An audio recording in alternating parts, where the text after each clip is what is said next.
Avant de démarrer, voici un petit aperçu de tout ce que vous pourrez trouver pour vivre votre passion à 200%.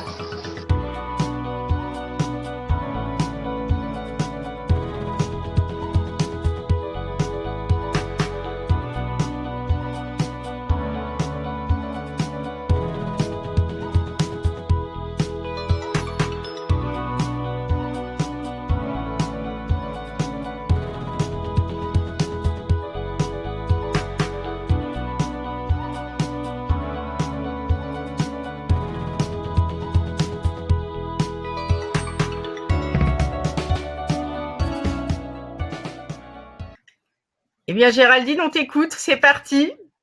On est ravis de t'accueillir aujourd'hui. Et puis, merci. Je crois que tout le monde avait impatience, était vraiment impatient de te voir.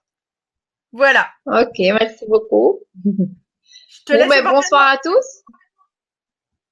Je sais pas à combien vous êtes là en tout à m'écouter ou m'entendre. J'ai vu des petits messages sur le côté qui ont circulé, donc je vois qu'il y a du monde quand même. Et puis ce soir, donc on va faire une petite introduction sur les embouchures et les enasures, surtout les choses, on va dire, principales auxquelles on doit faire attention, les soucis qu'il faut reconnaître en premier lieu. Et puis, je pense qu'il y aura une nouvelle conférence, vidéoconférence qui va être organisée. Et là, on verra aussi les choses auxquelles vous pouvez faire attention au choix du matériel, ce qui va vous guider en sellerie, par exemple, ce qu'il faut acheter, ce qu'il faut pas acheter, sans nommer une marque, mais les points auxquels il faut faire attention. Voilà. Donc, si vous avez des questions, je suppose aussi qu'il y a une partie questions-réponses qui c'est juste. Oui, je vois Laurent qui dit oui. Effectivement. Donc voilà, et mais donc j'ai une présentation, donc je suppose que Laurence va lancer dès que tu es prête. La tu présentation. Me dis. C'est parti. Ok. Allez. On peut démarrer. Ouais. Go. Voilà. Donc je crois que ils ont fait assez de publicité pour moi aussi sur ce qu'était le bead fitting et que c'est un terme assez nouveau. C'est une profession, c'est vrai, assez neuve. C'est pas comme la profession de dentiste. C'est déjà connu du temps des Chinois, bien des années, des milliers d'années, on va dire, avant Jésus-Christ. En ce qui concerne le bead fitting, c'est quelque chose de beaucoup plus neuf. C'est-à-dire que oui, on sait très bien qu'on a commencé à mettre des mors dans la bouche des chevaux, qui étaient en bois d'abord, puis des morceaux de cuir. Et puis le métal est apparu. Donc dès que l'homme a commencé sur les chevaux, il avait compris que pour maintenir sa monture quelque part, il fallait effectuer des points de pression sur la tête du cheval, mais principalement dans sa bouche. Donc c'était vraiment le moyen de contact et de frein. Au tout départ, on avait commencé à mettre des anneaux dans les naseaux, un petit peu comme on fait comme on faisait pour les bœufs, mais l'homme est très vite passé à un système d'embouchure. Donc on peut montrer la dia suivante.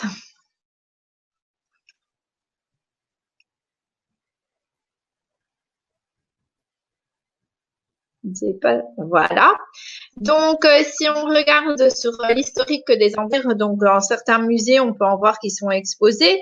Et donc, c'était surtout pour maintenir sa monture et la guider. Et on ne faisait pas fort attention au bien-être du cheval. Alors, toutes les civilisations ont développé différents types de morts, différentes techniques, au plus simple au plus compliqué, on va dire.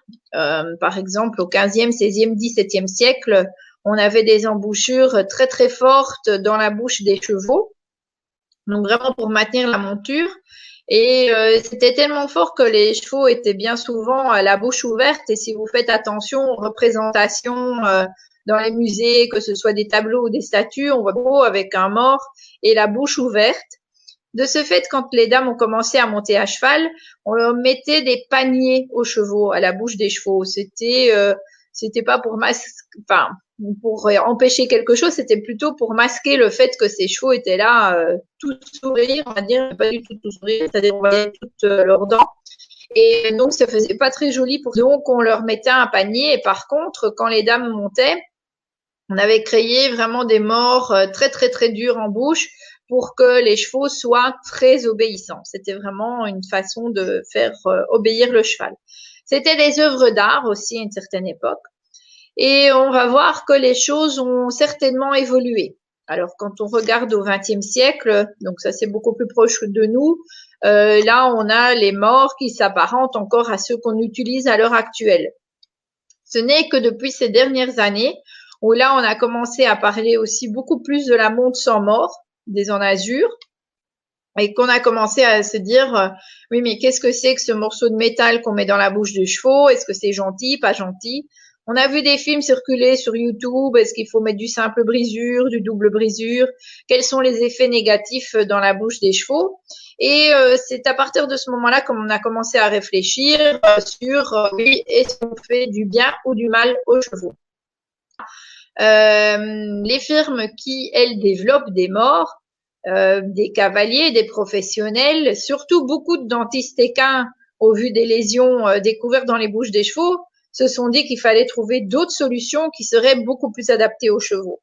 Et de ce fait-là, des nouveaux morts, des nouveaux bridons, des nouvelles en azur ont été développées qui apportent plus de confort au cheval. Donc, il n'y a plus la question à se poser avec ou sans mort, mais plutôt avec un mort adapté à mon cheval ou un bridon ou non. C'est vraiment la grande question qui se pose à l'heure actuelle. Dia suivante. Donc, comme je vous ai dit dès le début, tout ce qu'on va essayer de faire, c'est de guider le cheval, pas seulement avec son corps, mais d'exercer une pression sur sa tête parce que c'est d'une certaine façon on exerce un certain contrôle sur le cheval.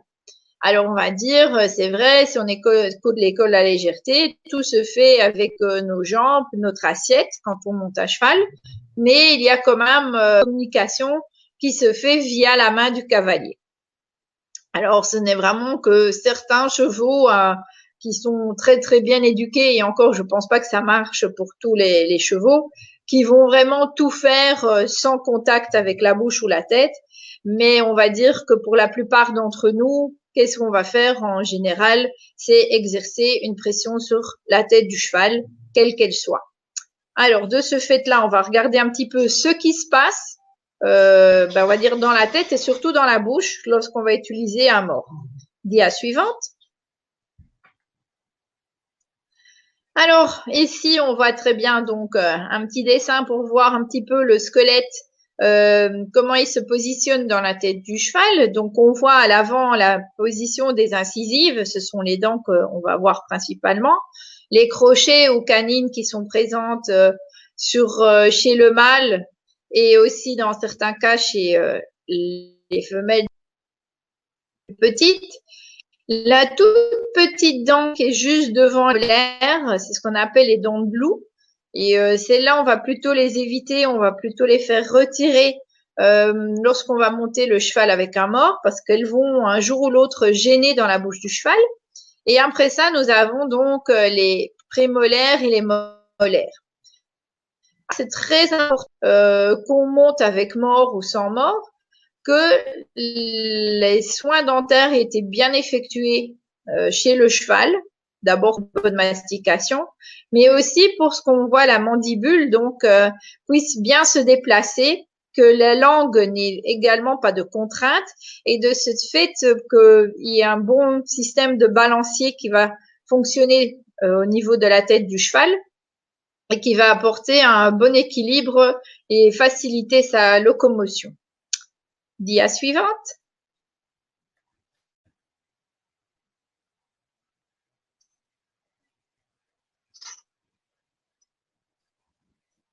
Ouais. Donc, comme je vous ai dit, la langue est aussi un organe très très important dans la bouche du cheval. Pourquoi? Parce que la langue est reliée via l'os hyoïdien, c'est la petite partie que vous voyez dessinée en blanc, via l'os hyoïdien à différents qui sont reliés avec tout le reste du corps du cheval, comme par exemple le sterno-hyoïdien qui est relié avec le sternum, Donc, c'est relié aussi avec l'épaule du cheval, de par là évidemment aux muscles dorsaux. Donc en fait, si le cheval ressent la moindre tension au niveau de sa bouche, et ça va se répercuter dans tout le reste du corps du cheval. Dia suivante.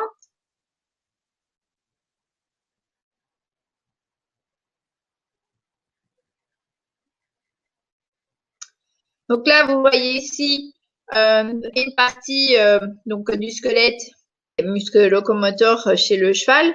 Donc vous voyez bien la relation entre la tête, la position du corps et le reste du mouvement, donc qui va se répercuter dans tout le corps. Dia suivante. Donc l'importance des soins dentaires à la bouche du cheval n'est pas un élément statique. C'est-à-dire qu'il y a une poussée continue des dents, mais il y aura la formation déjà des surdents. Donc, sur les côtés extérieurs de la mâchoire supérieure, le long de la langue, on va dire la mâchoire inférieure, et de ce fait-là, déjà, ça va causer des pointes d'émail qui peuvent être très tranchantes chez le cheval et qui peuvent rendre une grande sensibilité dans la bouche. D'autres problèmes dans la bouche, ça, il faudrait commencer un cours de dentisterie, on va dire comme ça, mais en fonction des tests qu'on effectue aussi, et comme on sait que donc la bouche du cheval est bel et bien innervée et les dents également, donc on a pu relationner des causes de lien-effet, c'est-à-dire que si on a des problèmes dentaires chez le cheval aura aussi un contact plus difficile dans la bouche, par exemple. Dia suivante. Donc ici, vous voyez bien démontré, ok, c'est en néerlandais, hein, mais vous voyez donc pointé par une petite flèche la présence d'une dent de loup, donc sur la mâchoire supérieure gênée lorsqu'on va monter avec un mort. Dia suivante. Ici, la flèche pointe ce qu'on appelle un cluse. Ça, malheureusement, elles sont, on va pas dire méconnues, mais souvent ignorées, nos grandes dames, je vais dire pour les chevaux, parce que cette dent de loup aussi, qui est incluse sous la gencive, va gêner en tout cas lorsqu'on va monter avec un mort, parce qu'elle se place juste, enfin, elle est placée juste là où va se positionner le mort, donc ça va créer un frottement et ça va être très douloureux pour le cheval. Donc, ce sont des dents à extraire absolument. Dia suivante. Donc, comme je vous ai dit, il y a plusieurs choses qui vont se passer dans la bouche du cheval. Donc, non seulement dans la formation des surdents, ici, ce qu'on voit, ce qu'on appelle les pointes là à l'avant, c'est une usure en crochet. On peut avoir des dents dominantes et d'autres choses, des pathologies aussi, qui vont toujours influencer la relation du cheval par rapport au mort. Donc, ce n'est pas une constante non plus. Et ce sont tous des facteurs pour lesquels on va devoir tenir compte. Dia suivante. Donc, en crochet, est-ce que vous pouvez voir, donc, entre cette première prémolaire et la suivante, on voit une impaction d'aliments entre les dents. Et donc, sa présence d'un diastème, c'est aussi quelque chose de très douloureux chez le cheval. Dia suivante.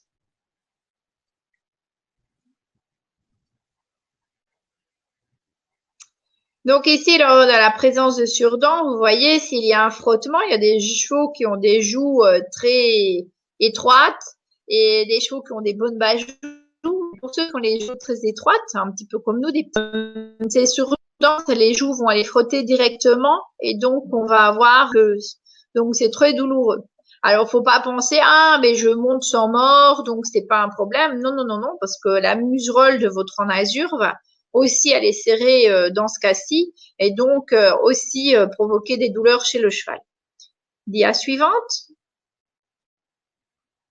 Alors, le matériel, vous allez me dire, mais qu'est-ce qu'il faut choisir? Alors, c'est vrai que dans certains cas, vous allez rire, mais bon, j'arrive dans certaines écuries pour des consultations de bitfitting et j'ai dit, oh là, votre mort, il peut partir à la poubelle. Donc, vous voyez, c'est une autre solution pour votre décoration. Mais bon, heureusement, dans la majorité des cas, qu'est-ce qu'on va voir? C'est que les gens, ils ont un mort qui, à la base, n'est pas mauvais, Hein, on va dire comme une paire de chaussures. Par exemple, la pointure n'est pas la bonne ou le modèle ne convient pas à leurs pieds.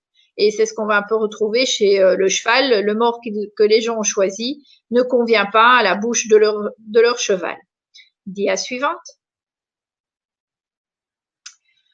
Donc, une consultation de bit fitting, elle va prendre en compte beaucoup de choses, l'historique du cheval, son corps, les blocages, sa denture, aussi le matériel utilisé, sa discipline, son niveau, le niveau du cavalier, toutes des choses dont on va tenir compte, la selle aussi, de préférence si elle est bien adaptée. Et donc, après ça, seulement on va comme matériel actuellement utilisé et on va regarder si lui convient ou non à votre cheval, déjà s'il est bien positionné. Donc, ça, c'est des petites choses aussi qu'on pourra voir dans la conférence suivante. Dia suivante. Donc, ici, vous voyez aussi représenté, comme on a vu en tout premier, le squelette du cheval. Mais ici, donc là, on passe tous les nerfs crâniens. Donc, les points de pression qui vont être exercés. Donc, c'est dans la bouche du cheval qui va exercer des points de pression, mais aussi le bridon. Donc, ça, c'est à réfléchir lorsqu'on va utiliser une enhasure. Ça va également créer des points de pression sur la tête du cheval. Et d'ailleurs, c'est le but, puisque c'est par ces moyens de contrainte qu'on va avoir une action-réaction. Dia suivante.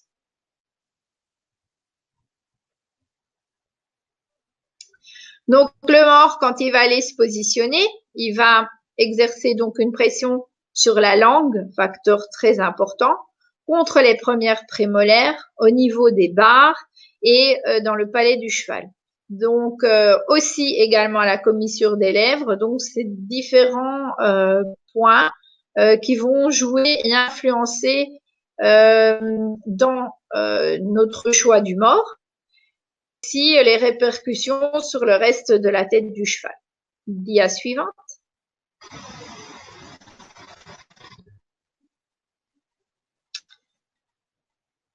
Regardez, et c'est ça le but de cette première conférence, c'est de regarder déjà chez vos chevaux ce que vous pouvez rencontrer et ce qu'il y a surtout à ne pas rencontrer. Là, vous voyez une rougeur au niveau des barres. Donc, ça, c'est déjà un premier point à dire. Cette rougeur, on ne peut pas la voir. Après que vous ayez monté, il ne doit pas y avoir de rougeur. Dia suivante. Encore moins la présence de suros, c'est-à-dire après donc des tensions, on va dire à long terme au niveau du point de contact avec le mors. On voit en rouge la présence de suros et en bleu par contre une inclusion. Donc ça, ce sont des choses qu'on rencontre malheureusement chez beaucoup de chevaux. Alors en attelage, en dressage, mais aussi en jumping. Donc vraiment dans toutes les disciplines, on peut les rencontrer. Une étude avait été réalisée au niveau des chevaux de dressage. On retrouvait ces lésions qui sont des lésions à vie, malheureusement. Donc on ne peut pas les faire disparaître. Votre cheval va à vie au niveau des barres chez 30% des chevaux. Donc c'est quand même un cheval sur 3. Dia suivante.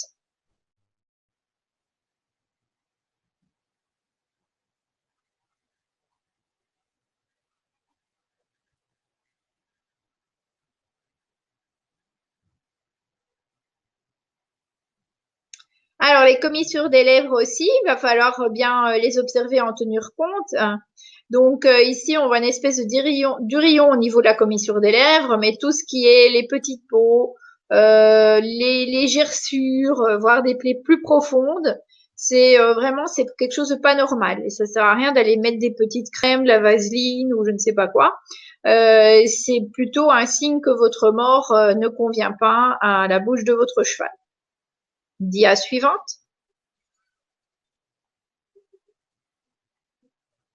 Donc ici, on voit une plaie plus profonde, plus à l'intérieur de la commissure des lèvres. Dia suivante.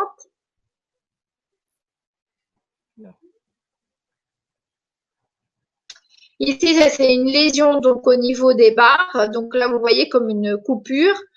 Ces lésions peuvent être plus ou moins, donc une fois qu'elles sont beaucoup plus profondes, beaucoup plus présentes, on peut même avoir des petits morceaux d'os ou des nécroses. Donc voilà, ce sont vraiment les choses à éviter.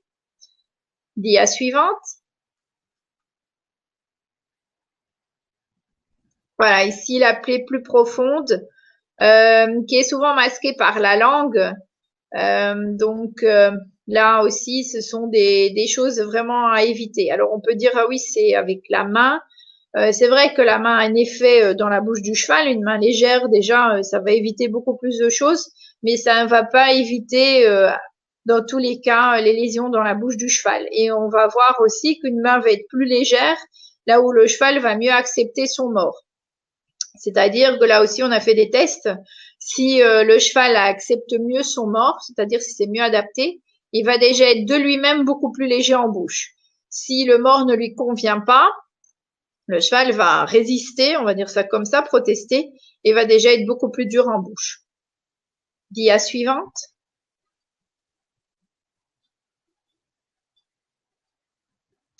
Alors ici, ce sont des lésions au niveau de la langue. Malheureusement, ça se rencontre également. Donc des cicatrices sur la langue. Et oui, bel et bien dû aux morts. Dia suivante. Alors, petite image rigolote. Donc le premier point, c'est de regarder si votre mort n'est pas trop gros ou trop long et qu'il reste bien en place dans la bouche de votre cheval. Dia suivante. Et bon, un cheval qui proteste, qui secoue sa tête, qui ouvre la bouche, qui se jette la tête, un petit peu style head shaking. Malheureusement, dans beaucoup de cas également, c'est dû du matériel inadapté. Je dis dans beaucoup de cas, tous les dias suivantes. Voilà encore un effet. Dia suivante. Alors ici plutôt le roll-cure, mais aussi on a des chevaux qui s'enroulent aussi parfois, donc c'est qui se mettent après le mort, donc ils vont se placer directement comme ça. Donc bon, ben ça c'est des choses également à éviter. Dia suivante. Là ici, vous voyez le cheval ouvre quand même légèrement la bouche, il est entièrement sous tension. Donc là aussi, à regarder est-ce que le matériel convient bien au cheval, parce que ce n'est pas parce qu'on monte avec un mort de filet, mort de bride, que le cheval ne peut pas être détendu, contrairement à ce qu'on peut penser. C'est pas parce qu'on a des morts, par exemple, durs en bouche, qu'ils vont être mieux ou moins bien acceptés par le cheval. Donc là, c'est vrai qu'on a une action de la main, mais une action aussi du matériel. Donc c'est très que par exemple pour le dressage, mais aussi pour la montée western ou l'attelage, on ait un mort qui soit bien adapté à la bouche du cheval, qui soit bien accepté par le cheval. Et là, on va déjà éviter énormément de problèmes. Dia suivante.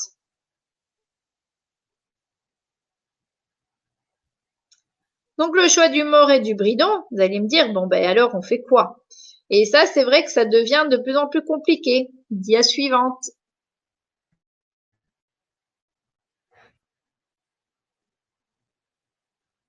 Voilà, donc c'est vrai que si on va maintenant en magasin, ça va être compliqué. On va dire, ah oui, mais je veux un double brisure, je veux un simple brisure. Que choisir? Quel modèle? Quelle matière? Quelle épaisseur? Ça va être de plus en plus difficile. La suivante. Alors, dans le double brisure, on a différents modèles, on a différentes matières centrales qui jouent un rôle essentiel, comment celle-là est positionnée, parce qu'elle va avoir une action plus ou moins différente sur la langue du cheval et sur le palais. Dia suivante.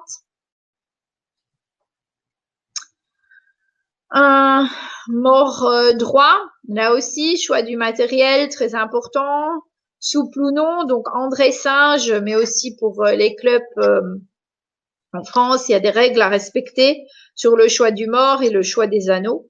Donc, certaines choses sont admises, d'autres non. Dia suivante.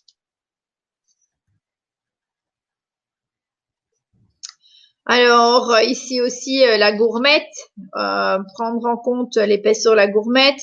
Je conseille toujours de mettre une protection autour de la gourmette, donc très importante. La longueur des branches aussi va avoir une influence. Passage de langue, très important. Dia suivante.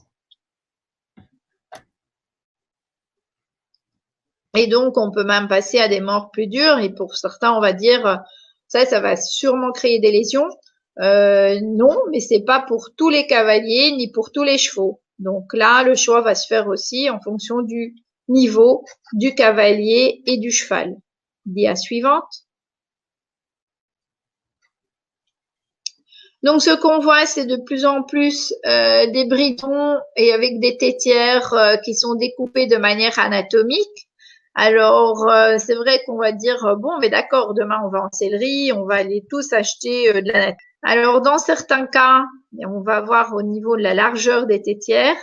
Une tétière plus large peut être très bien acceptée comme très mal acceptée par certains chevaux. La découpe au niveau derrière les oreilles, il faut bien regarder que tout se positionne bien derrière les oreilles et que la découpe et la taille soient aussi et la position soit aussi la bonne position vis-à-vis de votre cheval. Et donc chaque cheval va réagir aussi de manière différente. Donc, comme je dis, ça sert à rien demain de tous courir à la sellerie et d'aller tous acheter du matériel tout neuf. C'est pas spécialement que là, votre matériel à vous soit mauvais. Non, dans certains cas, ce sont vraiment les chevaux qui choisissent. De nouveau, la comparaison avec les paires de chaussures. C'est pas parce qu'une personne a des très bons pieds, on peut pas, on court très bien dans une certaine marque de chaussures de sport, que pour vous, ce sera cette marque-là et ce modèle-là qui vous conviendra. Au contraire, ce sera peut-être un modèle d'une autre marque ou un autre modèle de la même marque. Donc, c'est pas parce que le voisin a du matériel comme ci ou comme ça que ça va convenir également à votre cheval. Et donc, ça aussi, si vous avez 2-3 chevaux chez vous, c'est très difficile de se dire, tiens, je vais acheter la même chose pour mes 3 chevaux. Non, c'est pas possible non plus. Dans la plupart des cas, chaque cheval a son matériel type et approprié, même si c'est la même discipline et le même cavalier. Dia suivante.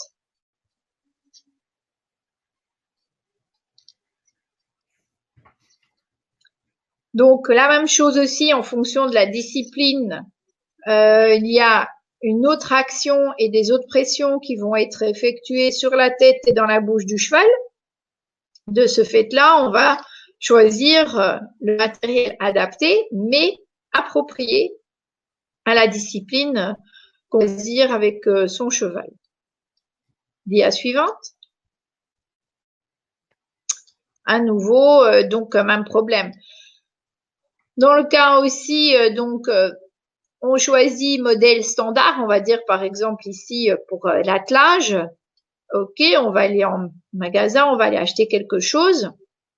Mais même si on n'a pas le choix, on va dire, on va regarder que le matériel soit adapté à la tête de son cheval. C'est-à-dire, on va regarder si tout est à la bonne taille, on va dire, si tout est bien adapté et agréable et confortable pour notre cheval. Dia suivante. Pour le sang-mort, alors j'aime bien la photo du licol éthologique à cordes. C'est un licol de travail. Hein, c'est pas comme le licol qu'on utilise pour aller de la pâture ou pour attacher le cheval. Donc le licol éthologique, comme vous voyez, il y a plusieurs nœuds qui doivent être positionnés à différents endroits, sont placés là où on a les points de sortie des nerfs crâniens. Et de ce fait-là, quand on va aller effectuer une petite traction au niveau du licol éthologique, on va créer une réaction, donc comme un petit choc électrique, on va dire, sur ces nerfs. Donc c'est de la cordelette aussi, donc c'est très tranchant. Donc c'est pas le but d'aller tirer, on va dire, comme des malades sur la tête du cheval avec ça. C'est vraiment un licol de travail. Et par la même chose aussi, c'est pas un licol avec lequel on va aller attacher son cheval. Parce que s'il tire au renard pour l'une ou l'autre raison, même si c'est un cheval qu'il n'a jamais fait, on ne sait jamais ce qui peut se passer. La cordelette ne se rompt pas, le nœud ne se détache pas, et de ce fait-là, on peut même voir jusqu'à briser la nuque du cheval. Donc, par rapport à un licol normal, où là, bien souvent, le mousqueton va se briser, et nous, on va râler, parce qu'on va dire, ah, le cheval a à peine tiré, le mousqueton est déjà cassé, mais en fait, c'est le but. C'est-à-dire que ce soit le licol qui lâche, et pas la tête du cheval. Donc, dia suivante. Alors, le choix aussi de l'enazur, il y en a plusieurs. Il y a le choix du matériel, des cuirs, des cordes. Donc là aussi, on va voir des choses formées anatomiquement. Chaque modèle va avoir une répartition des pressions sur la tête du cheval qui va être très différente et qui va être plus ou moins acceptée par le cheval. Donc, il ne faut pas dire, oh ben je vais passer de toute façon au sang mort. Ça va être beaucoup pour mon cheval. Il y a des chevaux qui aiment. Et il y a des chevaux qui aiment certaines formes de pression sur leur tête et d'autres qui n'aiment pas, pour lesquels il faut choisir autre chose. Dia suivante. Donc, pour le sang mort ni mécanique aussi, là aussi, bien regarder que votre matériel soit bien ajusté également.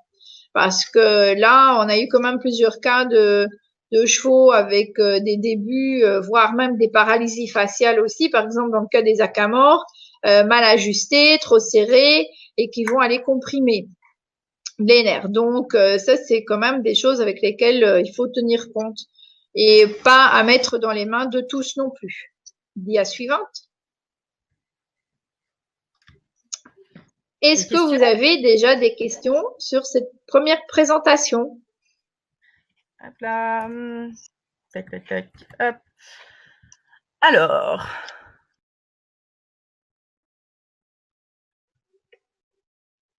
Parce qu'on a déjà pas mal de questions, du coup, Géraldine, que je vais prendre au fur et à mesure. Alors. D'accord. Première grosse question, elle est de Marie-Laure, mais elle a été reprise par plusieurs personnes. Quel est le mort le plus doux, finalement? Alors, finalement, il n'y a pas de mort le plus doux. Beaucoup de gens posent la question, est-ce que c'est un simple brisure qui sera plus doux ou un double brisure? Non, dans certains cas, en fonction de la conformation de la bouche du cheval, par exemple, on choisira plutôt un simple brisure ou un double brisure. Après, en fonction de la main du cavalier et du contact que le cheval aime bien en bouche, on va choisir des anneaux libres ou des anneaux fixes. Donc, il n'y a pas de mort miracle, c'est-à-dire, il n'y a pas un mort ou une matière, on va dire, ça, c'est le plus doux. Ou alors, il faut passer presque à du sang mort, c'est-à-dire le mort de cuir, par exemple, qui va vraiment être doux. Mais là, on n'est pas avec ce qu'on appelle un vrai mort. On a un intermédiaire entre le mort et le sang mort. Donc, la question est bonne, mais la réponse est vague parce que je n'ai pas la réponse. On m'a déjà dit quel est le mort que je peux utiliser pour tous mes chevaux. Ça n'existe pas. Ça n'existe pas.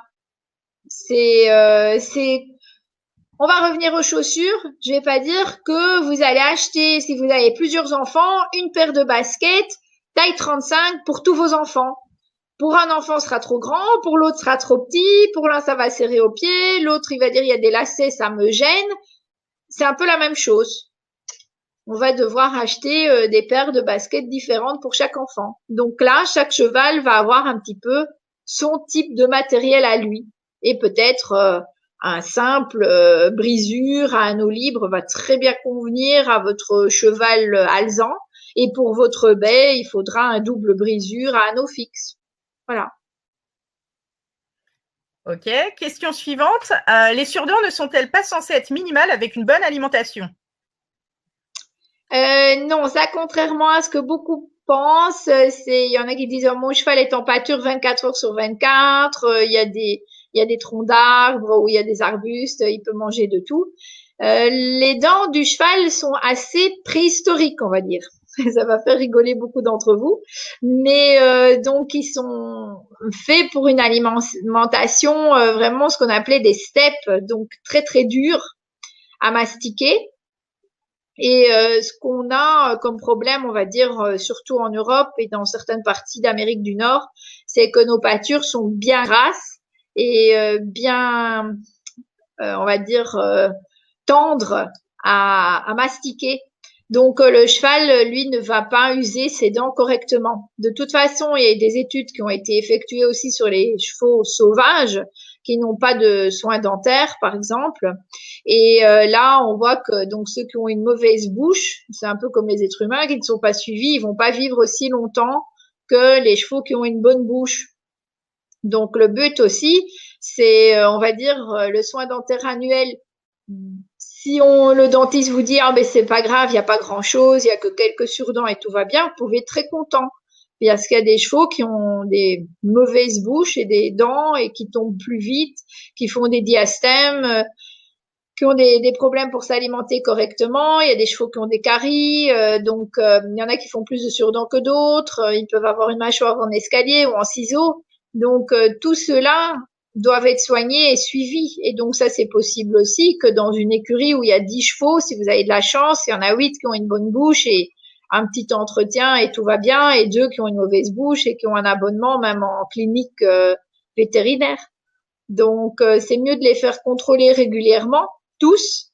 Et si le dentiste est passé et qui vous dit ah ben tout va bien, être très content. Et là aussi, ce qui a changé, c'est que nous, on essaie de garder nos chevaux le plus longtemps en vie et dans des bonnes conditions. Donc, il y a beaucoup de soins gériatriques aussi à l'heure actuelle au niveau dentaire et des pathologies qu'on ne rencontrait pas avant. Par exemple, je pense aller au TRH, qui est une pathologie au niveau principalement des incisives et qui avance vers les canines et les prémolaires. C'est quelque chose qu'on ne rencontrait pas auparavant et qui est très très douloureuse pour le cheval. J'ai plusieurs du coup questions au niveau trait dentaire de fait. Caroline qui demande des causes spécifiques au fait qu'un cheval grince des dents. Par Oui, exemple. souvent le grincement de dents est un signe d'inconfort chez le cheval. Mais alors, est-ce que c'est un signe d'inconfort suite aux morts, suite à la selle, suite à une douleur, on va dire, au niveau du dos ou des membres? Souvent, c'est un signe d'inconfort ou de stress ou d'ulcère à l'estomac, par exemple. Donc, le grincement des dents peut avoir plusieurs causes. Aussi que manger au sol favorise la bonne ou la mauvaise usure des dents, ça dépend de ce qu'on entend. Qu'est-ce que tu en penses, toi? De toute façon, la mandibule doit se déplacer vers l'avant pour l'appréhension des aliments. Donc, c'est vrai que les râteliers de foin qui sont fixés au mur, c'est très joli, mais normalement, le cheval est fait pour s'alimenter au niveau du sol. Donc, comme pour l'herbe. Et donc, ça, c'est vrai que c'est mieux. Donc, le plus bas possible. Évidemment, s'il reçoit des granulés, on va dire des floconnés, c'est pas ça qui va changer quelque chose, que sa mangeoire soit placée haute ou à hauteur, ce qui est plus facile pour nous pour déverser les granulés, on va dire. C'est pas les quelques minutes qu'il va aller manger ça qui vont changer quelque chose. Mais par contre, pour tout ce qui est fourrage, c'est mieux le plus bas possible. Ok. Une question qui revient plusieurs fois, notamment dans la bouche de Perrine ou d'Élysandre. Quelle différence d'effet a-t-on si on a des anneaux fixes ou des anneaux libres? Alors, on a des effets très différents en fonction aussi du type d'anneau fixe, par exemple, et du type d'anneau libre. On a des répercussions différentes dans la bouche du cheval et sur la tête, c'est-à-dire les répercussions des forces vers la nuque du cheval. On va choisir donc fixe ou libre, surtout en fonction du cheval et de la main du cavalier. Donc, oui, c'est une influence, exactement. Tu crois que, juste avant de continuer sur des questions un peu plus précises, tu pourrais nous rappeler le bon et nous préciser le mauvais réglage d'un filet ou d'une nasure? Tu vas me dire que tu vas peut-être nous dire que ça dépend de chaque cheval. Voilà. Non, il y a des précisions de réglage, par exemple, mais c'est ce dont je voulais parler dans la deuxième partie dans la prochaine conférence. Donc, pour avoir des petits points de repère, on va dire ça comme ça. Et donc, voilà, là, je vous montrerai sur base de photos un petit peu comment vous pouvez regarder si c'est bien placé ou pas, parce que là aussi, il y a beaucoup de choses qui se disent, mais qui sont fausses. Donc, voilà. Eh ben, écoute, extra. Du coup, tout le monde nous rejoindra après. Donc, je vais continuer ma liste de questions qui est folle. Je sais pas, je réponds à tout le monde. Je ne sais pas si on aura le temps de toutes les traiter ce soir, mais on va faire au mieux. Que penses-tu d'un cheval qui croque dans son mors? Oui, alors mordre dans le mors, c'est pas bon. C'est-à-dire, bon, si le cheval est à l'arrêt, que c'est le temps, par exemple, nous, on est en train de discuter, et le cheval joue un petit peu avec son mors parce qu'il s'ennuie, c'est pas grave. Mais par contre, si c'est quand on monte le cheval et qu'il mord le mors, ça, c'est pas bon parce que nous, on n'a pas un contact en bouche et bien souvent, c'est le cheval qui proteste contre son mort. C'est-à-dire, il n'aime pas son mort, il prend ce qu'on appelle le mort aux dents. Et ça, c'est vraiment pas bon du tout. Et pour ses dents, d'ailleurs, non plus. Parce que ça, le dentiste va bien constater qu'il y a une usure anormale au niveau des prémolaires et ça peut aller jusqu'à une inflammation. Donc, c'est à proscrire, on va dire. Donc, changer de mort. Ok. Et un cheval qui vrille son, ça viendrait à peu près de cause aussi d'un choix de mort ou pas pour toi? Ça peut, mais pas dans tous les cas, mais ça peut. Ok.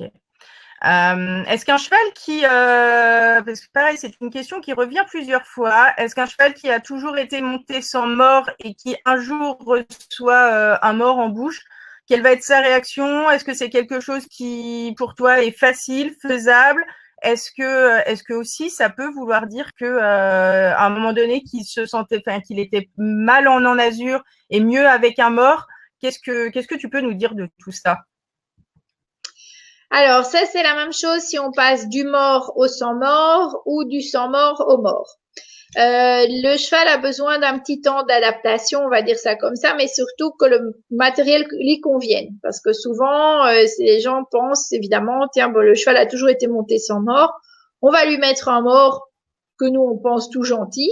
Et on voit, non, ça va pas, parce que le cheval n'aime pas. Alors, je vais recommencer avec les chaussures. Si vous avez toujours marché avec des chaussures à talons plats et vous pouvez courir 100 mètres sans problème, je vous mets des hauts talons de 8 cm et je vais vous dire du premier coup, courez 100 mètres.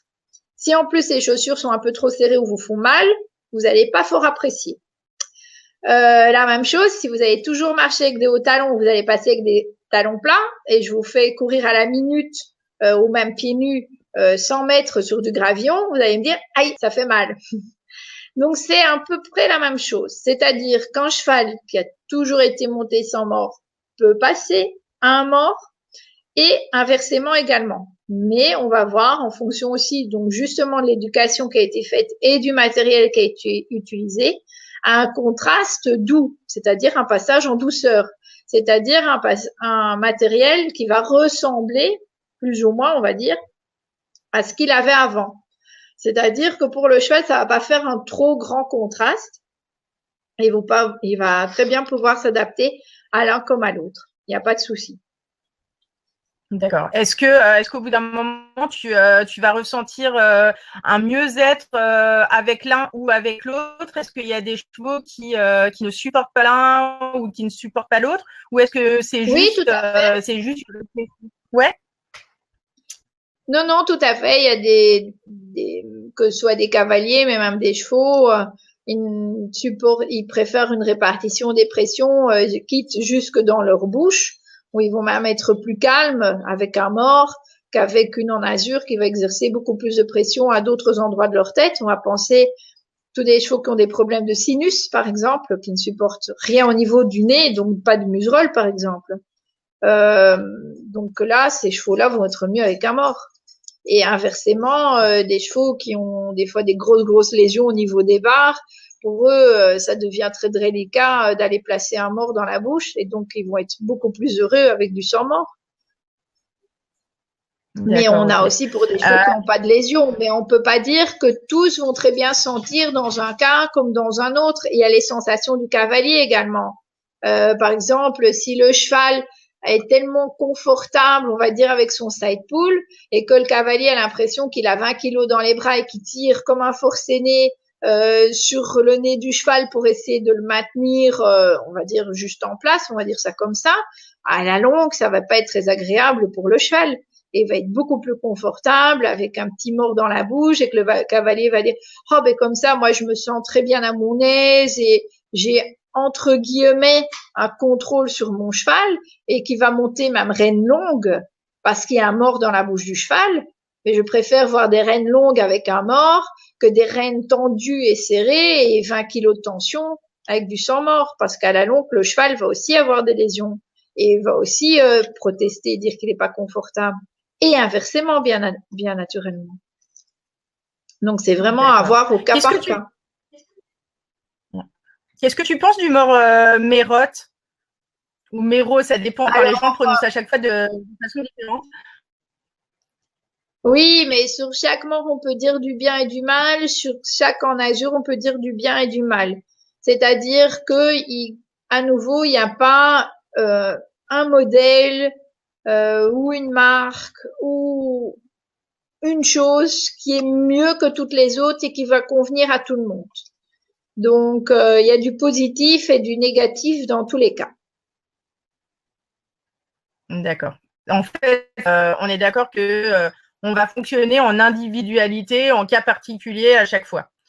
Finalement, voilà, il n'y a pas de bon ou de mauvais mort, il y a juste des cas particuliers et des cavaliers particuliers. Oui, voilà. Bon, il y a des choses que moi j'évite déjà de toute façon parce que quand on parle du bead fitting, on parle de choses beaucoup plus confortables. Donc, il y a certains, que ce soit des morts ou même des enragures qu'on va éviter parce que on sait que c'est déjà plus dangereux, que c'est déjà plus délicat, que c'est pas à mettre dans tous les mains, ni dans toutes les bouches, ni sur toutes les têtes.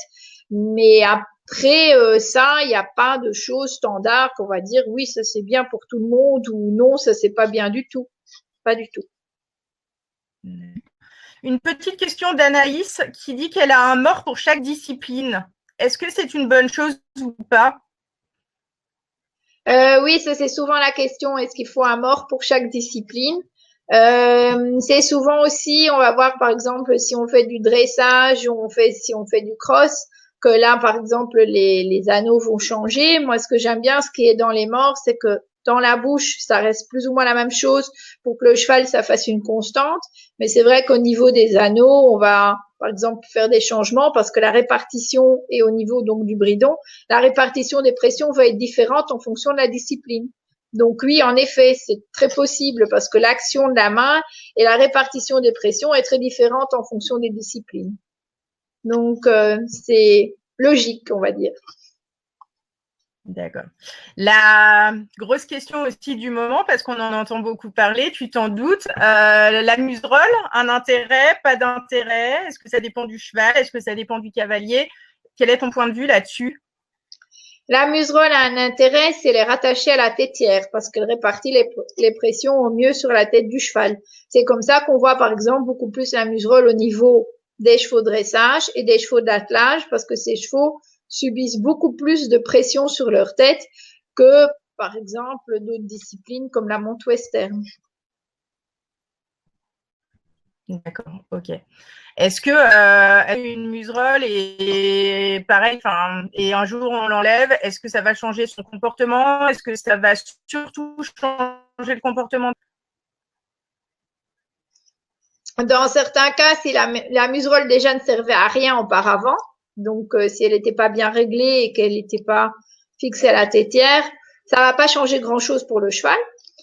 Dans d'autres cas, ça peut le perturber, c'est-à-dire que s'il avait l'habitude d'avoir une muserolle et ce contact-là et que ça va répartir les pressions au niveau de sa tête, le cheval peut être perturbé. Mais il y en a qui vont se sentir plus libres, il y en a qui vont se sentir désemparés. Dans tous les cas, la muserolle ne sert pas à fermer la bouche du cheval. Ça doit être bien clair. C'est pas on serre la muserolle et on est en train de museler le cheval. C'est pas à ça que ça sert.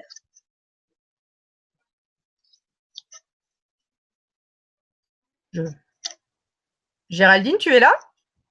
Oui, je suis là, oui. J'ai eu un espèce de blanc. C'est de A à Z. Est-ce que pour répartir la pression sur la tétière du cheval, on peut utiliser des peaux de mouton? Est-ce que ça faisait aussi partie de ta prochaine conférence? Dis-nous tout. Oui, donc on tient ça secret. Ok, ça marche. Pas de souci. J'ai une question de la part de Clara qui nous dit que son cheval bâille juste avant de prendre son mort et aussi après. Est-ce un indicateur ou pas de quelque chose, d'un inconfort ou d'un confort au choix? Oui, il y en a qui ont un comportement baillé. Ça peut être aussi, comme j'ai dit, mais ça, ce sera à demander au vétérinaire. Plutôt un signe aussi s'il n'aurait pas des ulcères à l'estomac ou un signe de stress. Et d'autres, pas du tout, en fait. D'accord. Donc ça dépend finalement, pareil, à chaque fois. On est vraiment Oui, sur du particulier à oui, chaque fois. oui. D'accord. Petite question. Que penser de monter un cheval adulte travailler avec un mors de poulain, donc un mors très très très léger? Qu'est-ce que tu en penses, toi? Est-ce qu'il vaut mieux changer de mors à partir d'un certain moment dans le travail de son cheval ou pas forcément? Ça dépend ce qu'on appelle le mort de poulain. Alors, il y a des chevaux qui évoluent très très bien avec un mort très très simple, par exemple, et à d'autres chevaux, à un certain moment, le cavalier ressent qu'il faut évoluer, qu'il faut un mort qui va avoir une autre action dans la bouche du cheval. De toute façon, il faut savoir, c'est pas parce qu'on a commencé avec un mort que ce mort-là va être gardé toute la vie du cheval. Enfin, ça dépend ce qu'on fait aussi. Si on fait de la balade, par exemple, oui, on va regarder que l'épaisseur et la longueur du mort restent toujours les mêmes en fonction de l'âge du cheval. Et comme sa bouche va évoluer aussi également. Mais par contre, en fonction de l'évolution du niveau du cheval, là, ça va dépendre un petit peu. Il y a des chevaux, il y a des chevaux de dressage aussi qui font tout avec un mort de filet. Et il y en a d'autres où on voit qu'on a quand même besoin encore un petit peu de l'aide du mort de bride, quoi. Mais bon, ça c'est aussi en fonction du cavalier et de l'entraîneur. Donc voir qu'est-ce que c'est un mort de poulain? Est-ce que c'est un petit simple brisure? Est-ce que c'est un double brisure? Mais comment va-t-il se positionner? Est-ce que c'est un gros mort? Est-ce que c'est un mort plus fin? C'est à voir. C'est pas parce qu'on a choisi un mort simple au début que c'est le bon pour le cheval. J'ai déjà fait des consultations de beat fitting. C'était la première fois que le cheval avait un mort dans sa bouche et on voit très très bien sa réaction en fonction du modèle qu'on va mettre en bouche. Donc le cheval choisit et réagit directement. Et il faut pas penser que ça va durer des heures avant que quand il chipote, ah ben non, c'est parce que c'est la première fois qu'il l'a. Non, on change de mort, on va dire, ben il chipote beaucoup moins avec celui-là. Pourquoi? Ben parce que ça lui convient mieux. Et donc du coup, en tant que propriétaire, en tant que cavalier, je découvre le beat fitting. Je ne sais pas du tout ce que c'est. Mon cheval est bien, pas bien. Quelles vont être tu nous montrais sur les différentes photos, mais quelles vont être les vu que tout ne se voit pas forcément. Attends, là, j'ai pas tout entendu. Qu'est-ce qui ne se voit pas? Ouais. Enfin voilà, j'achète mon cheval. Je vais lui Oui. mettre un mort. Alors, je vais entendre ce qu'on me dit que le mort à olive est plus léger, ou je vais lui mettre une en azur parce qu'on m'a dit que monter avec un poil. À quel moment, sachant que toutes les blessures ou autres ne sont pas forcément visibles et que je l'étude, je vais me rendre compte que ça ne va pas. Enfin, tu vois, qu'est-ce qui, pour un jeune propriétaire, va être un premier signal d'alarme? Oui, ben, c'est-à-dire, on voit, il y a des chevaux qui vont masquer, par exemple, de la douleur, et il y en a d'autres qui vont très bien le montrer, qui vont courir la bouche ouverte, qui vont chipoter, qui vont prendre ce qu'on appelle mordant, qui va partir, qui va réagir, une réaction de peur dès qu'on va mettre un contact en bouche, par exemple, qui va réagir très très fort lorsqu'on va mettre un peu de tension sur les rênes. Donc ça, c'est tout des signes. Et c'est vrai que de toute façon, quand on a un nouveau cheval, ce qui est bien, c'est de faire un bilan de santé, on va dire. Hein, généralement, on fait venir le vétérinaire, on regarde au niveau de la santé, mais c'est bien de faire un bilan dentaire, c'est bien de faire un bilan ostéopathique, c'est bien de regarder si la selle convient au cheval. Et ça, ce sont déjà des points que les gens commencent à faire de plus en plus. Mais quand tout ça est fait, et jusqu'à présent, c'était pas fort regarder ce qu'on met au niveau de la tête du cheval. Est-ce que c'est bien ou pas? Et se faire conseiller en azur ou mort, ça, je pense que c'est au cavalier aussi à sentir ce à quoi il est prêt ou ce qu'il veut aussi, avec quoi il veut monter. Il y a des gens qui paniquent parce qu'il n'y a pas un mort dans la bouche de leur cheval. Il faut pas aller monter sans mort si on ne se sent pas à l'aise avec ça. Il faut pas aller mettre un mort de bride alors qu'on trouve ça trop fort pour notre cheval et qu'on ne se sent pas bien avec ça non plus. Il faut choisir aussi ce qui nous convient et si on va se dire un petit peu suivre le feeling parce que il faut pas écouter tout ce que tout le monde dit. Si on pense non, à mon avis, c'est pas ça qui convient pour mon cheval. Mais oui, il faut des fois suivre son instinct et se dire non, je sais pas comment on monte avec un mort de bride. Ne commencez pas à monter avec un mort de bride. Je veux dire, il y a aussi le cavalier. Si vous n'avez jamais monté avec ça, n'allez pas monter avec ça. Il y a un stage d'apprentissage. J'ai une question qui est très physiologique aussi, qui vient de Sarah, qui nous demandait d'expliquer le mécanisme d'action d'un mort à anneau et celui d'un mort à olive. Oui, ça c'est oui, c'est beaucoup plus particulier.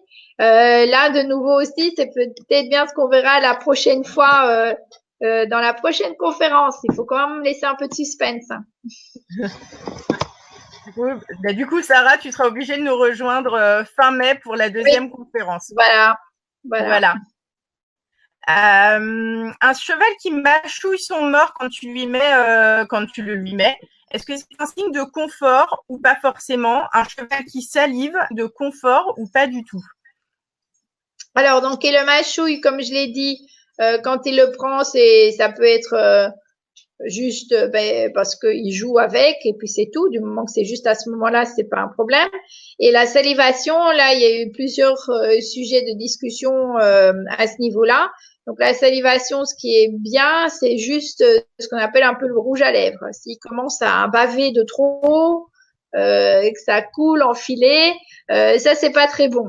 Sauf pour, par exemple, tout ce qui est les chevaux des pays chauds, on va dire, ceux-là vont déjà saliver beaucoup plus que les chevaux du Nord. Ah, donc c'est aussi une question de race, quelque part? Oui, tout à fait, oui. C'est aussi une question de race. Ok. Question de Véronique. À quelle fréquence faut-il voir un bitfitter?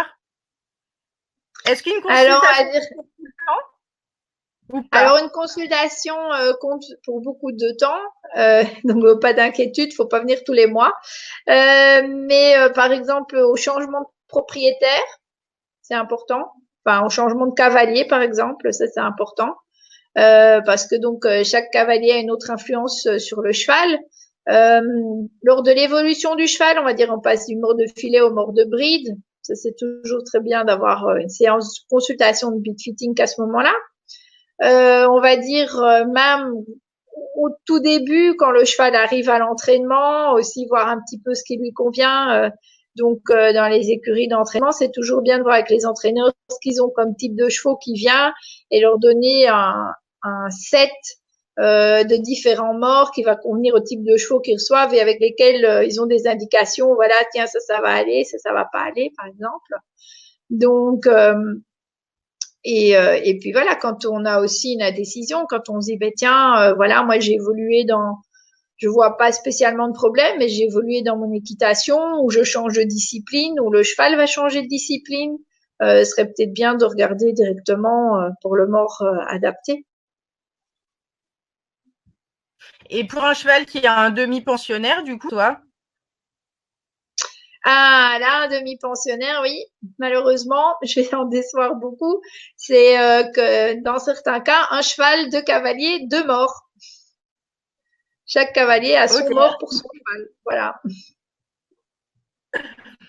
Une grosse question de Julie aussi. Est-ce que quand tu fais une consultation, tu travailles en accord avec d'autres professionnels comme des ostéos, maréchaux, pour vraiment avoir le bien-être du cheval?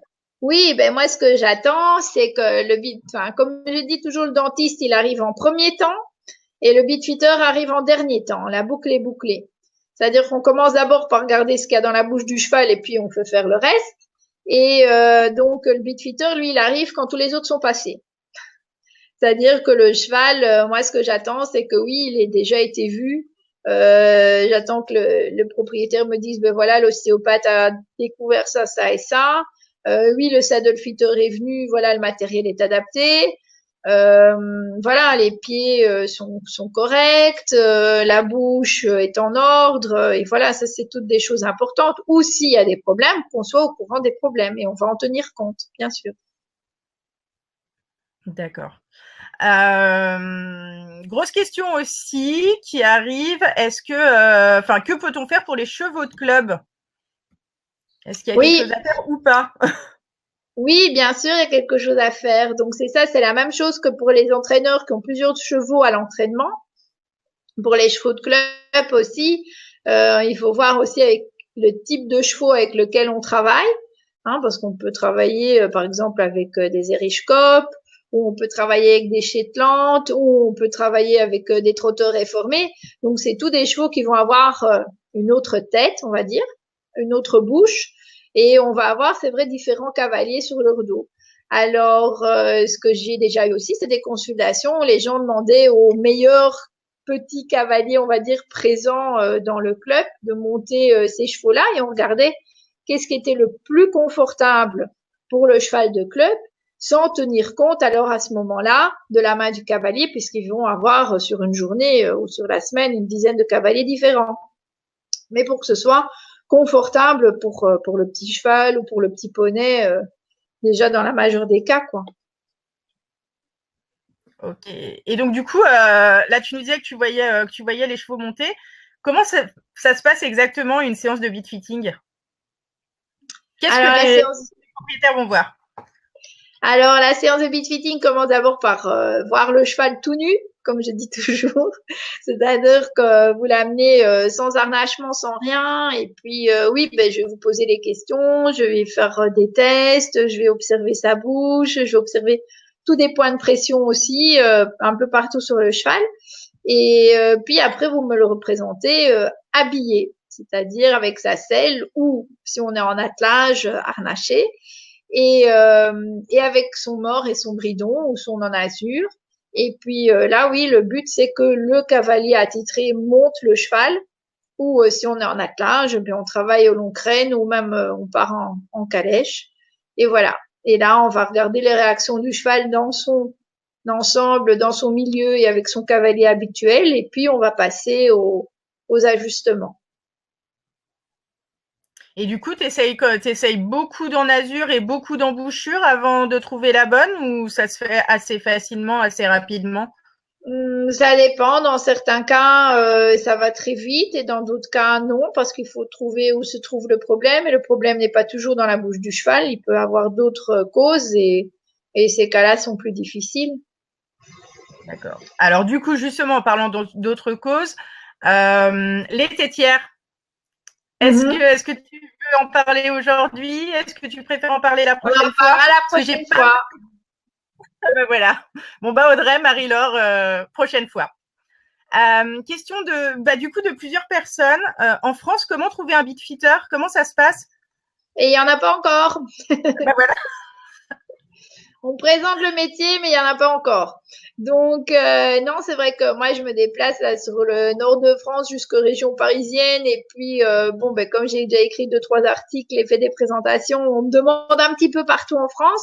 Mais c'est loin pour moi. Donc, si vous voulez, où je suis, moi, je suis entre Lille et Dunkerque. Donc, ça vous situe un petit peu. Mais donc, tout ce qui est sud, tout ça, c'est très joli, mais c'est très loin. Donc, pour l'instant, il y a une formation qui va se mettre en place, qui est la formation qui est située aux Pays-Bas et puis qui se met en place déjà aux États-Unis et en Afrique du Sud. Donc, elle va se mettre en place en France aussi petit à petit. Donc là, on gardait pour commencer déjà au mois de mai. Et le but, c'est de former des beatfitters. Alors, faut pas croire qu'en 2 jours, vous êtes beatfitter et vous allez voir aussi.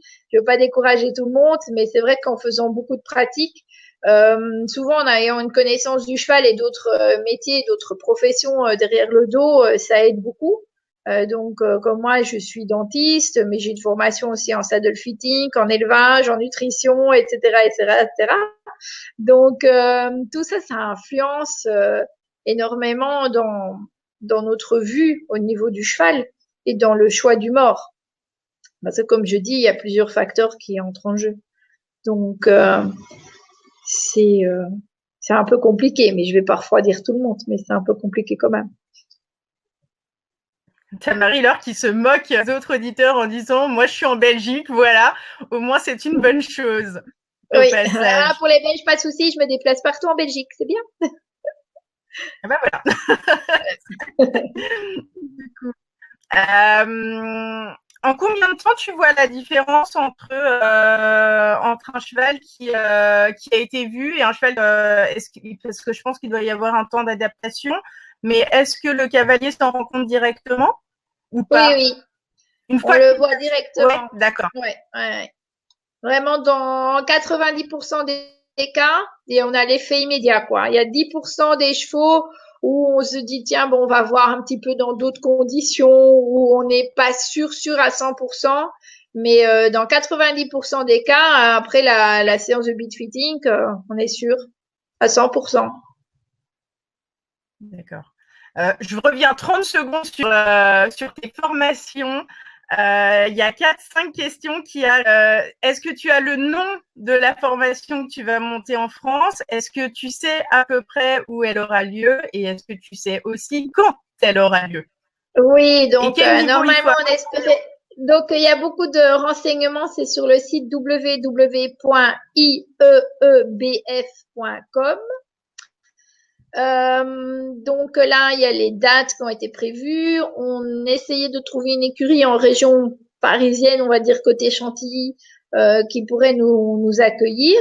Donc voilà. Sinon, tous les renseignements sur la formation, on les trouvait sur le site et en français.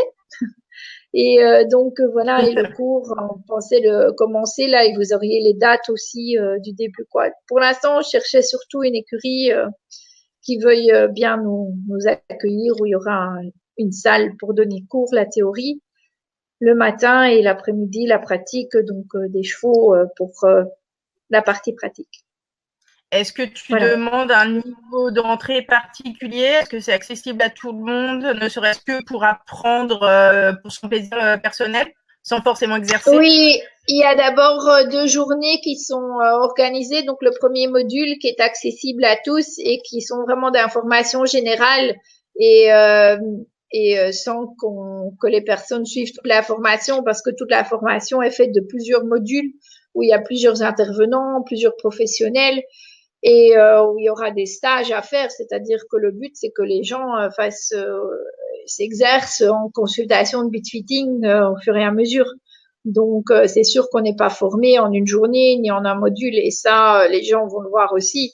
Et c'est vrai que même quand on sort de la formation, moi j'en ai fait plusieurs de beat fitting, quand on sort de la formation, on est formé dans un moule, mais quand on part après dans la pratique et qu'on regarde les autres choses, tout ce qu'on a envie, c'est d'apprendre encore plus et d'être plus formé. Et les premières consultations entre ce qu'on voit nos débuts et puis là où on en arrive, et je vais dire aussi ce qu'on rencontre comme chevaux, c'est souvent les difficiles.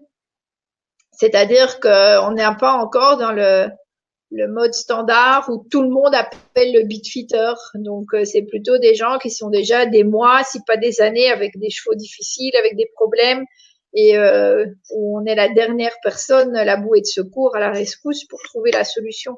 Donc, oui. Mais il y a du travail, hein, en fait. Il y a du travail parce que ça devrait être introduit comme une généralité, en fait. On a un cheval, on appelle le beat fitter. C'est tout. Ça devrait être standardisé. Donc, c'est vrai qu'il y a du travail à faire. Tu as Marie-Laure qui te demande si il existe ou si il existera, je ne sais plus parler, une formation en Belgique. Non, parce qu'on compte pour les Belges que ce soit ils se rallient donc à la formation aux Pays-Bas pour les néerlandophones, soit pour les francophones à la formation en France. Ok, d'accord. Et Élysandre, je reviens sur des choses concernant vraiment le propriétaire, le particulier, demande le tarif d'une consultation en général de Bitfitting? Alors, le tarif d'une consultation est de 50 euros, mais hors frais de déplacement. Donc là, on est dans le problème frais de déplacement. Donc, ça dépend là où vous êtes situé, quoi. Je sais que là, tu viens en France sur plusieurs dates. Est-ce que tu peux nous les donner, s'il te plaît? Oui, donc je suis déjà ce samedi sur Sorincourt. Donc après, me demandez pas le département, hein. Sorincourt, c'est région parisienne. Je suis le 14 mai à Sucy-en-Brie aussi. Et puis, j'avais des personnes qui m'avaient demandé plutôt sur Orléans et d'autres sur Caen. Donc, voilà, si vous voulez vous joindre à elle, mais il n'y avait pas encore de date de fixée, vraiment. Et à part ça, sinon, dans le nord de France, là, je suis régulièrement ici dans le nord de France, donc ça, c'est pas un souci, c'est à côté de chez moi, ça, donc ça se fait vite. Ok. Et Elodie demande s'il existe des livres, des thèses sur le bitfitting qu'elle pourrait lire. Alors, il existe des livres, mais il existe surtout beaucoup d'études, mais pas en français. Donc, toutes les études existantes sont soit en néerlandais, anglais ou allemand. Les Allemands et les Anglais, bien sûr, sont en avance, on va dire, que ce soit sur les Belges et sur les Français au niveau du bitfitting. Donc là, si elle fait un petit peu de recherche en anglais, elle va bien trouver des documents ou des références. C'est toujours intéressant de les lire et puis d'en retirer l'essentiel ou les choses importantes et de se faire une idée. Voilà. Ok. Marie-Laure, elle est contente parce que le monde de l'équitation bouge. Je suis assez d'accord avec elle. C'est chouette de le souligner. T'as d'ailleurs une maison de ce soir. Donc c'est plutôt chouette. Je sais qu'on n'a pas répondu à toutes les questions pour l'instant, mais il y en a beaucoup qui seront traitées dans la prochaine conférence. Donc j'ai pas forcément envie de les traiter maintenant. Après, tu vas me gronder, hein, de toute façon. Donc on va éviter. Est-ce que vous avez d'autres questions en attendant? Ou pas du tout, tous? Et qu'est-ce que j'ai oublié absolument de traiter ce soir? Dites-moi tout. J'ai à nouveau une question sur effectivement sur les inconforts du cheval monté. Que ce soit un cheval qui cherche à arracher arracher les rênes de son cavalier, que ce soit aussi un cheval qui secoue violemment la tête. Est-ce que c'est la main? Est-ce que c'est plutôt le mort? Voilà. C'est la combinaison des deux en fait. Quand on travaille avec la mesure de tensiomètre sur les rênes, on voit bien que s'il y a plus d'inconfort, de ce fait-là, il y a plus de tension et plus de réaction du cheval que si on est dans une sensation de confort. C'est-à-dire que quand le cheval sera plus confortable, il va être plus léger en bouche, du coup, il va moins tirer dans les mains et il va moins secouer la tête, il va être beaucoup plus constant aussi, constant dans le mouvement. Et donc, c'est clair que c'est toutes des choses à prendre en compte. Par contre, bon, il y en a des fois qui ont le port de tête haut parce qu'ils ont des tensions au niveau du dos et ça peut venir de la selle, par exemple. Donc, c'est ça que je dis qu'il faut d'abord éliminer tous les autres paramètres et pour dire, ben voilà, le seul point encore à régler, c'est la tête et la bouche du cheval. Ok. Petite question de Marion qui nous dit « J'ai toujours alterné monte, mon cheval a été arrêté et quand je lui ai remis le mort après son arrêt, il semblait gêné alors que pour le dentiste, tout était ok. À quoi est-ce que ça pourrait être dû ?» Oui, ça c'est tout à fait possible, c'est-à-dire que le cheval a changé. Hein, et donc là, on voit ça aussi après une selle. Avant, par exemple, quand le cheval était à l'arrêt pour raison maladie ou en pâture, des choses comme ça, la selle était bien adaptée. Et par après, pas. Il va falloir la réajuster. Et ça peut être le matériel aussi, c'est-à-dire le cheval a la conformation de sa bouche peut évoluer, peut faire que tiens, pendant des années, ça a très très bien fonctionné avec ce mort-là et ce type de mort-là, il n'y a pas de souci. Et puis on a changé quelque chose, il a changé quelque chose dans dans son anatomie, on va dire comme ça, dans son état, ou même son état de santé. Et par après, ça peut, c'est vrai, le gêner. Ou c'est nous aussi, par exemple, notre main peut avoir changé pendant le temps d'arrêt. Il y a des personnes aussi qui me disent, ah ben, j'ai toujours eu un cheval lourd ou léger en bouche, j'ai du mal à m'adapter à celui-ci parce qu'il a une autre bouche. Donc voilà, ça c'est à voir après, est-ce que ça vient du cheval, est-ce que ça vient du cavalier. Petite question aussi de Marie-Laure, déjà, concernant les tensiomètres pour apprendre à travailler sa main, entre autres, où est-ce que tu les trouves? Est-ce qu'ils sont destinés à n'importe quel cavalier? Est-ce que tu peux le construire toi-même? C'est plus une question d'équitation. Voilà.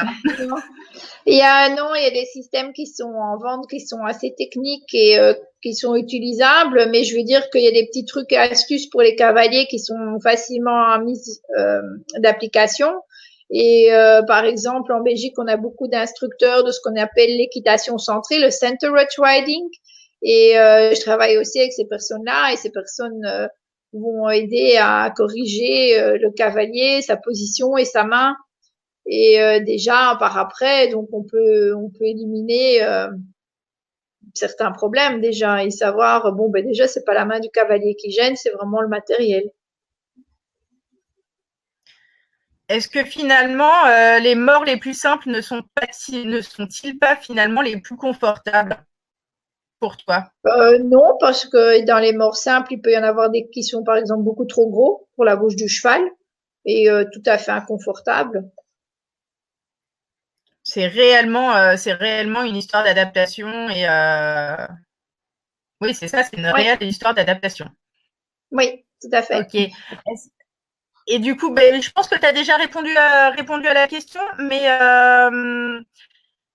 du coup, la croissance du jeune cheval influe sur l'anatomie de sa bouche, sauf erreur de ma part, si j'ai bien compris, et donc nécessite le changement de mort. C'est juste pour que tu nous valides, enfin peut nécessiter le changement de mort. Oui, souvent, est-ce qu'on voit entre ce qu'on a utilisé au débourrage et après quand le cheval est un peu éduqué, qu'il a une bouche un peu plus formée, qu'il faut changer le mort. Oui. Alors, je rebondis avec une question sur le passage de langue par-dessus le mort. Jeune cheval ou cheval plus âgé, mort simple ou mort un peu plus compliqué. Le cheval qui passe sa langue par-dessus le mort, même reine longue, même à l'arrêt, c'est un inconfort naturel. Oui, c'est un inconfort. D'accord. Et ça sert à rien les astuces d'abaissement, cacher la langue, tout ça, c'est à bannir. Juste changer de mort et travailler sa main. C'est ça? Voilà, exactement. Okay. Ça marche, pas de souci. J'ai Eve qui pose une question et je pense que ce sera l'une des dernières. Quand on met le mort pour la première fois, est-ce que c'est normal que le cheval ouvre la bouche ou c'est souvent normal que le cheval ouvre la bouche? Du coup, comment savoir si ce mort lui convient ou pas? Normalement, donc oui, il va réagir, il va ouvrir la bouche. Le principal, c'est que la première fois qu'on met un mort dans la bouche du cheval, c'est déjà qu'on n'aille pas tirer dans cette bouche pour qu'il puisse prendre le contact et chercher le contact avec le mort de lui-même.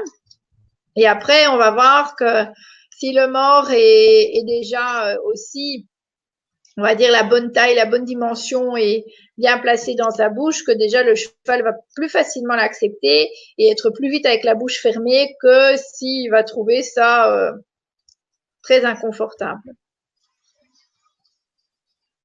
Même si c'est la première fois. De ce fait, d'accord. Et de ce fait, du coup, les enraînements qui sont contraignants et sur la position de tête et qui jouent pour certains sur le port du mort, ça te pose un souci, toi? Est-ce que c'est quelque chose dont tu tiens compte aussi lors d'une séance? Oui, c'est pas à mettre à toutes les mains et pas à tous les chevaux. Et on va de toute façon à un système du plus simple possible. Okay. Donc c'est vraiment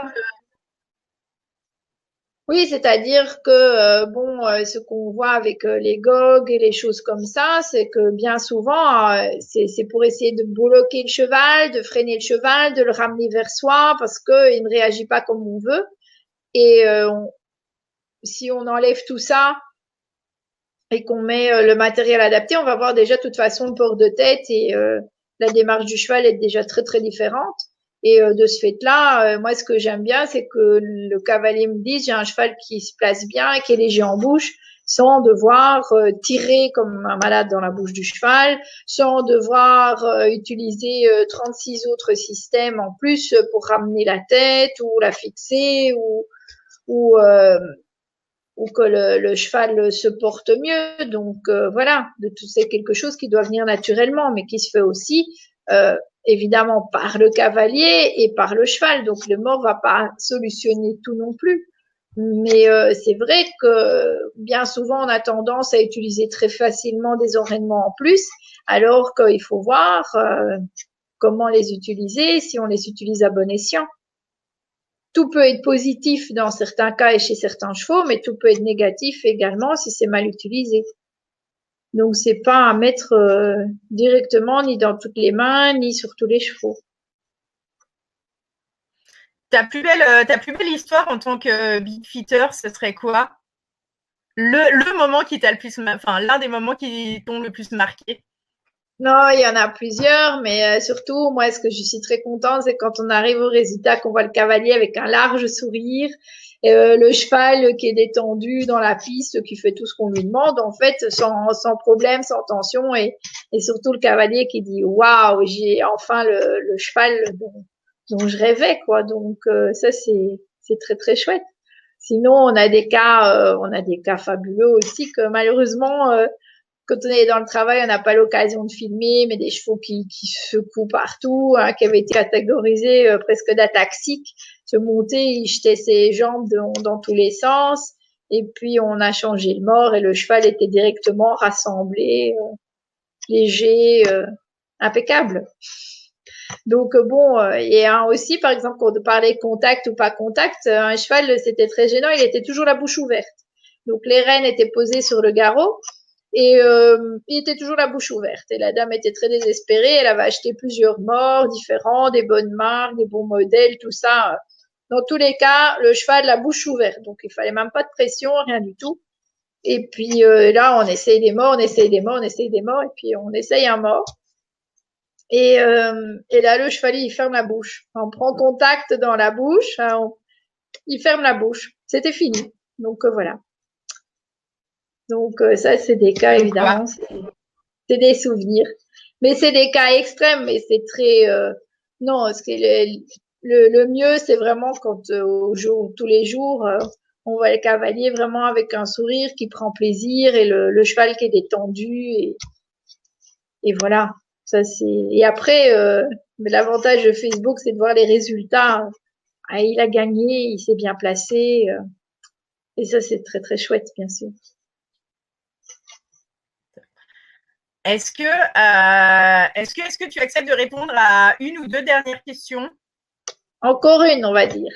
Dis-nous. Allez, une. On en dit une. Alors, une qui va faire le lien entre tes deux métiers, qui est une question de Véronique, et qui dit, est-ce que tu penses que le bead fitting pourrait être intégré à la formation de dentiste équin?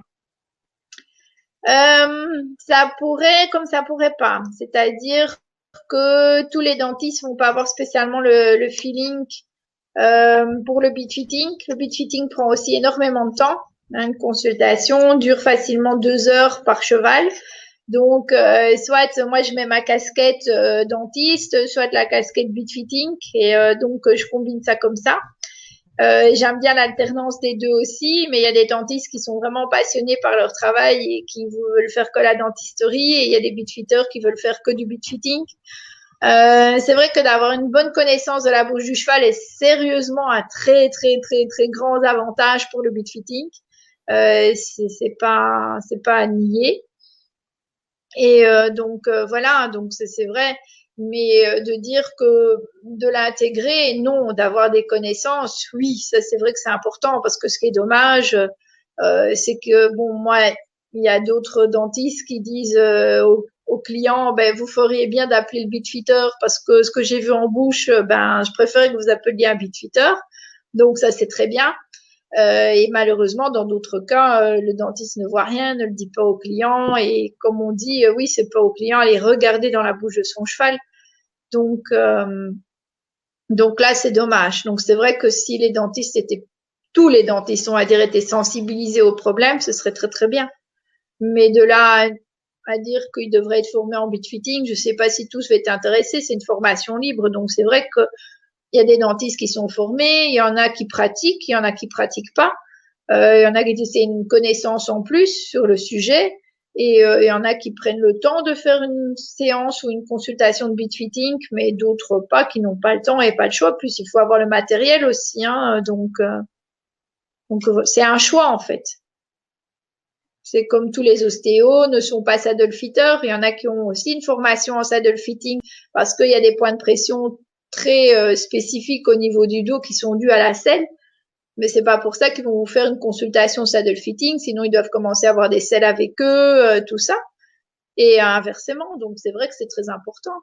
C'est tous des métiers qui se recoupent en fait. Hein. C'est l'un va avec l'autre et en relation avec un autre, mais on ne sait pas tout faire de toute façon. Il faut faire des choix. Oui, on ne sait pas tout faire. Ok, bah écoute Géraldine, je vais te laisser le mot de la fin. C'est toi qui vas conclure. D'accord, ok. Bon, ben merci. Je sais pas à combien tout le monde était là ce soir, mais merci d'être présent. Et puis, n'hésitez pas à venir Tu as eu à la prochaine conférence. Bonjour à tous et bienvenue sur cette nouvelle webconférence. C'est pour vous, passionnés de chevaux et d'équitation respectueuse. Avant de démarrer, voici un petit aperçu de tout ce que vous pourrez trouver pour vivre votre passion à 200%.